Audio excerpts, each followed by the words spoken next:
You're listening to The Lyndia Grant Show. Think on these things with Lyndia Grant. Well, good evening, Radio 1 listeners. Now we have a special announcement for Black History Month by the Executive Director of the Association for the Study of African American Life and History. It is the organization founded by Dr. Carter G. Woodson, Ms. Sylvia Y. Cyrus. Sylvia? Good evening, and I'm delighted to be here with you and your listeners, Lyndia. We are just so excited because it is Black History Month, the month that we share with the world as the Association for the Study of African American Life and History promotes and disseminates information about our history 365 days a year. We're so excited about 2024 because this year's theme, and the association sets the annual theme, is African Americans and the Arts. We are commemorating the Harlem Renaissance and all of the important art that African Americans and those in the diaspora have contributed to world art. We're looking at performing arts, literature, fashion, folklore, language, film, music, architecture, culinary, and other forms of cultural expression. So we ask you that as you are planning and participating in Black History this year, but especially in this month, that you would reflect on the arts. And we know how important music is. Last year we celebrated the 50th anniversary of hip-hop. We looked at the Black Renaissance, Black arts, the new Negro. So there are plenty of movements that we're going to ask you to focus on. We also ask that you join us on Saturday, February the 24th at the Westin Hotel as we reinvigorate the 98th annual Black History Month Luncheon. We're returning to it. This is the first time that we've had it since the pandemic, and it is sure to be a wonderful event. Our MC is Denise Rolark-Barnes of the Washington Informer, and she will introduce a moderated panel by Tiffany Cross, including Congressman Hakeem Jeffries and his brother, Dr. Hassan Jeffries, as we talk about the arts, particularly in New York. We are saying that we have a kind of New York state of mind. Also at this event, we will have the unveiling of the Constance Baker Motley stamp. You'll want to be there. If you wish to purchase a ticket, please go to www.asalh.org, and you'll be able to purchase tickets and get more information about the association and this fantastic luncheon that will be held on Saturday, February 24th, 2024, here in Washington, D.C., at the Westin Hotel, formerly the Renaissance. It is an afternoon that will have you hobnobbing with those who love Black history. We'll also have authors' book signing and other entertainment, edutainment, and ways that you can show your Black pride. So join the Association for the Study of African American Life and History on February the 24th. And also, we have programs that are free and virtual on our website. We ask that you join us at Asala TV to join those events. Have a wonderful Black History Month.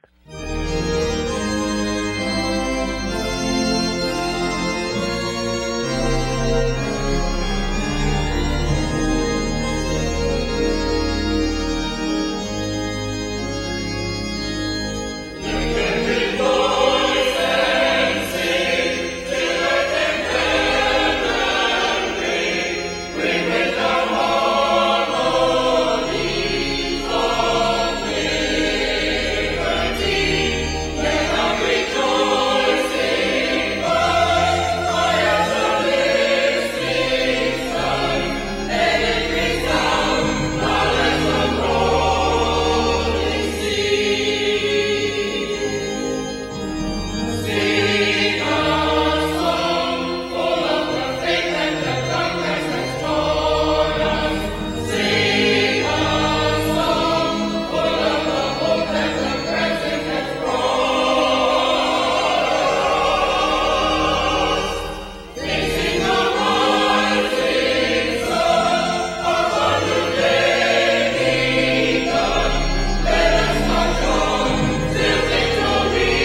it wasn't for my care coach at AmeriHealth, I probably wouldn't be so healthy right now. As a man, we don't get checkups or see a doctor regularly anyways.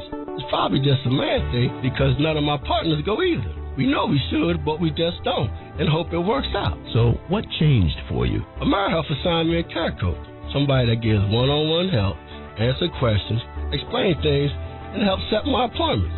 She also helped me understand what having high blood pressure really means and ways to manage it so it doesn't kill me. It ain't nothing to play with. If you're a member of AmeriHealth, ask for a care coach. I'm glad I got mine. At AmeriHealth, if you need a care coach, you can have one.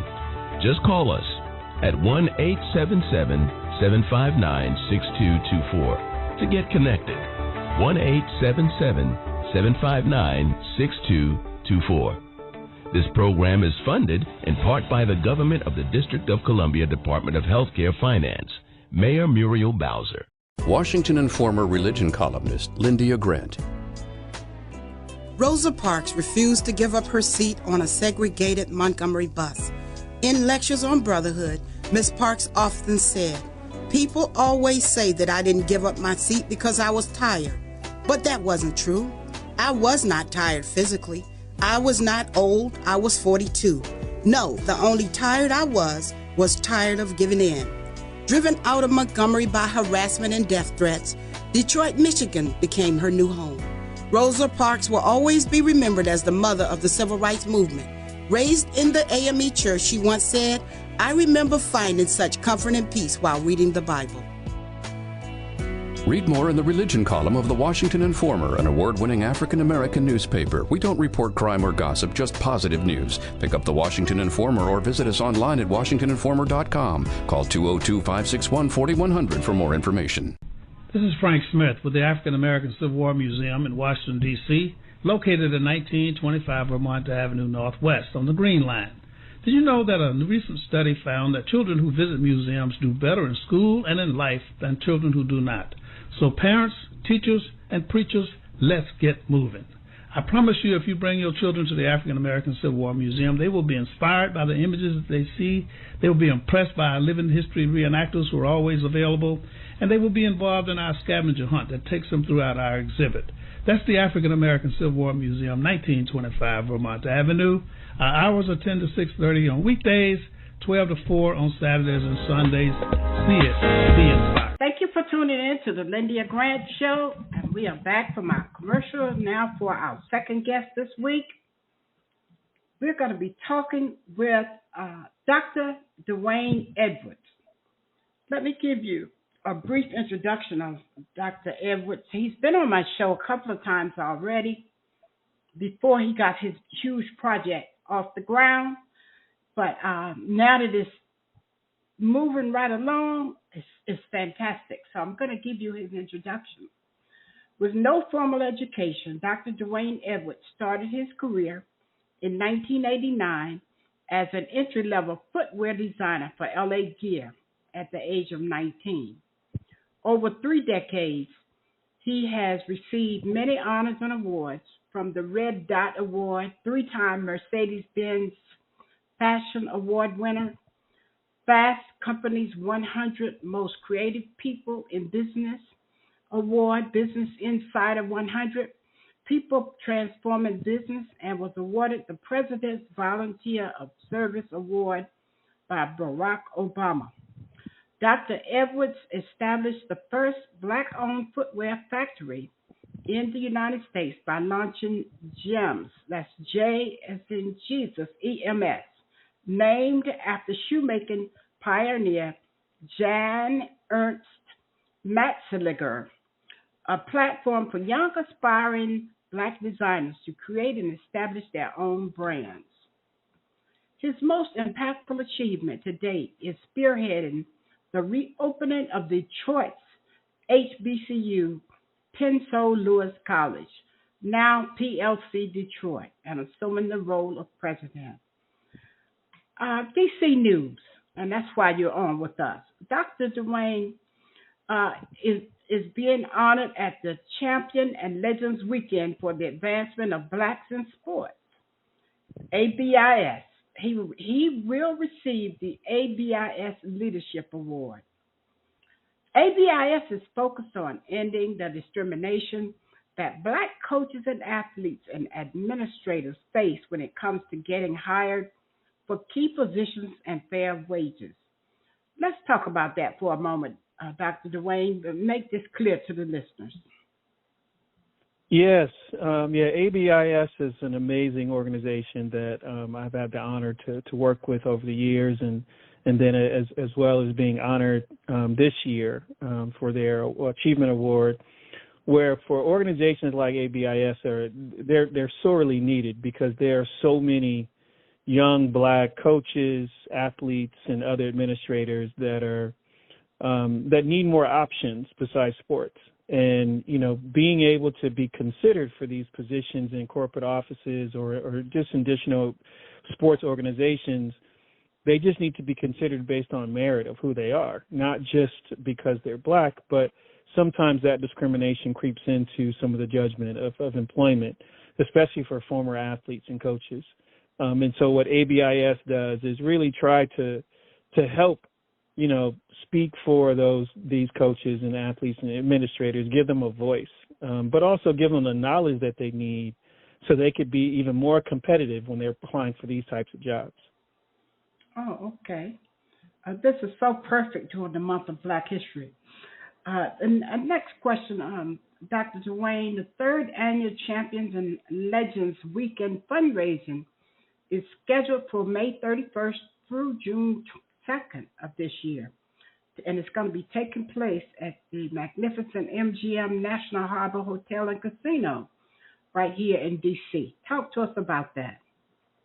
Yeah, this is the weekend that I'll be given the leadership award from ABIS. But the fundraiser is really to help support these programs, support these educational opportunities to provide these young men and women internship opportunities upon graduation from college, and even in some cases while they're in college. So as they prepare to graduate, being able to give them the tools, not only what their school and universities have given them, but also the actual tools that they need to be employable. And so what the Champions and Legends Brunch does this weekend, what it does is this fundraiser is the main funding resource to create these programs. And these programs are for organizations, not only for the organization, but also for these coaches and athletes nationwide, not just in D.C., but nationwide. So the program is a nationwide program that benefits hundreds of former college athletes and coaches. So, but when this one takes place, May 31st through June 2nd, will there be other organizations involved or just PLC Detroit? No, it's ABIS and a few other organizations. There's probably another 6 to 8 other people who will be honored as well, and that's ranging from NFL legends to actors to other community activists and other amazing Black people who are doing these things that people should be recognized and understand that there's more to us than what they see from a sports perspective, and a lot of what ABIS is doing and with this fundraiser is to highlight these alternative careers in sports or additional opportunities of what's possible after sports. So the point is they're going to raise funds and give the funds to several colleges and give out these awards the same weekend. Yes, ma'am. All right, very good. I want to help make sure that I understood and our listeners. All right, well, my next question is the fundraising weekend supports the pillars for change, education, financial literacy, mental wellness, and representation and advocacy for Black athletes. I think you already answered that. Yeah, that's exactly what the organization is raising the funds for. Yep. Okay. And now Penso Lewis will celebrate the opening. Let's talk about the opening of your new location in Detroit, Michigan, with the ribbon cutting ceremony and exclusive reveal of the Foot Locker Footwear Creation Studio. Yes, so we've been reopened, as you know, as we talked about, as you spoke about in your opening. I've been on the show previously with Dr. Violet Ponders, who is the granddaughter of the founder of Lewis Business College, which became Lewis College of Business in Detroit, and we reopened about 2 years ago, but we never really actually celebrated where we're located. So we had to relocate the college. And we relocated the college in a beautiful building that sits on the actual Detroit River. So we're a riverfront college now, looking at a whole other country across the river in Canada. And so on the 28th of February, we're going to actually have our official ribbon cutting ceremony of our new location, as well as we're going to have the ribbon cutting of our brand new footwear studio that we're building out in partnership with Foot Locker. So our goal with the college, with PLC Detroit, is to carry on the legacy that Dr. Lewis created in 1928, some 96 years ago, by adding design to it. And then not only adding design, but partnering with major corporations such as a Foot Locker to create the most innovative studios and spaces for the students to work in. And so this footwear studio that we're opening is going to be probably one of the more innovative places that you'll find at any college, let alone an HBCU, that teaches the young folks the craft of creating footwear. And so this is what makes your HBCU different from others, this design focused. Is that correct? Yes, ma'am. Yeah, we are the only design focused HBCU. HBCUs, as you know, are amazing institutions that have graduated the most doctors, the most lawyers of any colleges in America. So it already has this rich history in a lot of these professions that we all know and love and need. But an area that HBCUs really have not focused that much on is the arts and or the design side of the arts. And so that's where really we come into play. We're a design-focused HBCU as well as business. But we're looking to really try to elevate our place within the design industry. I mean, we are definitely consumers of product. I mean, I think it was last year we had a $1.6 trillion spending power as African Americans in America, but yet there's less than 4% of us working in these industries that we spent so much money in. And so what PLC Detroit is doing is start to highlight those career opportunities in all of those industries. Just give quickly some of the classes that some of your students are taking. I know it's about designing. Tell us a little bit about that. Yeah, we're a unique college where we, like I mentioned earlier, we partner with some of the industry's best companies, from a Nike to a Jordan to a not Louis Vuitton, from a Coach to a Jimmy Choo to Versace to PepsiCo to Miller Knoll. You know, so giving our students the ability to learn interior design, fashion design, graphic design, apparel design. Coming soon is furniture design and sculpting and automotive design with General Motors, toy design with Target Corporation. So we're really trying to open our youth's eyes to what the possibilities are, to all these objects that we purchase, but again, we didn't necessarily know they were jobs. And then last question, I know it wasn't in what your publicist sent. I'm just curious. Once your students graduate, will they be able to just get jobs in the companies that they've been working with likely? Yes, so that is also another part of the unique value proposition that we offer, is because we partner with industry brands, it's easier to transition from PLC Detroit into these companies, because we are basically teaching the students exactly how they'll work according to the company's guidelines. And so it makes our students more eligible for internship opportunities a lot faster, or employment opportunities a lot faster, through that partnership that we have with industry. All right. Well, that concludes our interview. Dr. Dwayne Edwards, I'm really excited about it. I wish you could see the smile on my face. Dr. Ponders invited me for February 28th, but I'm unable to come. I certainly wish I could be there. I've seen the virtual tour, absolutely gorgeous. You have done a magnanimous job, and it is you and your board and all of your team. It's very exciting, and I look forward to when I'm in Detroit to come over to the college and see it and get a tour. Absolutely. You are more than welcome anytime you're in town. All right. Thank you so much. And I'm going to go to my close now. Listeners, I hope that you have enjoyed this show today with Dr. Dwayne Edwards. He is the new president at PLC Detroit, formerly Lewis College of Business, started by Dr. Violet T. Lewis in Detroit, Michigan. It was indeed and still is a HBCU. Join us again next week for another exciting show. I always like to invite you to join me at my church. Meet me at the All Nations Baptist Church, where our pastor is the Reverend Dr. James Coleman. We are located at number 2 Rhode Island Avenue Northeast, Washington, D.C. Each week, I close with these words. Words, thoughts, and deeds have a boomerang effect, so be careful what you send out. Scripture says, my people perish for the lack of knowledge. So think on these things. From the Lyndia Grant Show, I'm your host, Lyndia Grant. Until next week, good day. Thank you for listening to the Lyndia Grant Show. Think on these things with your host, Lyndia Grant.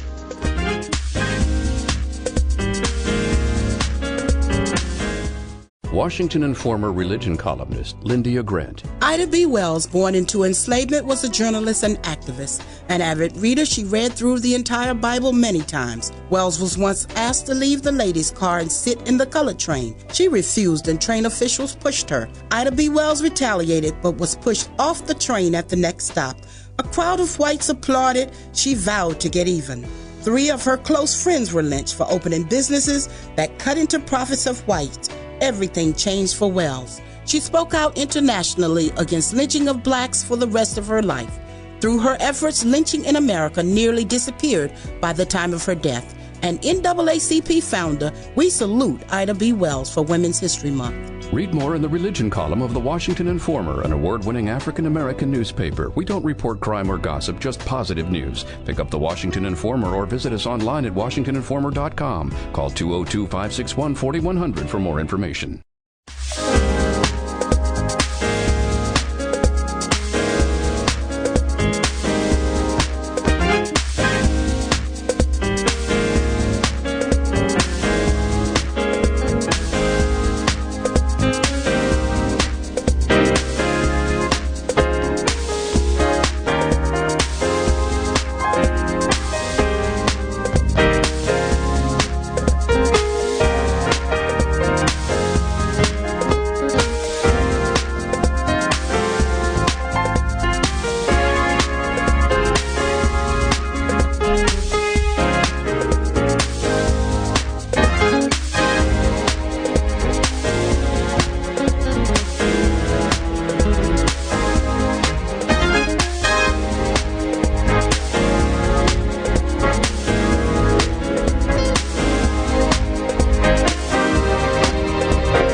Washington Informer religion columnist Lyndia Grant. Who Moved My Cheese is a book about 2 types of people, those who accept change quickly and move on, and those who hem and haw and try to figure things out. They didn't see change coming and waste valuable time trying to figure out what happened. How did this happen to me? Let's call this group procrastinators. The lesson inside the cheese story is simple. Life is change. Gerther said it best when he said, if I accept you as you are, I will make you worse. However, if I treat you as though you are what you're capable of becoming, I help you become that. We must change and keep moving. The Bible tells us to seek and you shall find, knock and the door will be open unto you, ask and it shall be given. Read more in the religion column of the Washington Informer, an award-winning African-American newspaper. We don't report crime or gossip, just positive news. Pick up the Washington Informer or visit us online at WashingtonInformer.com. Call 202-561-4100 for more information.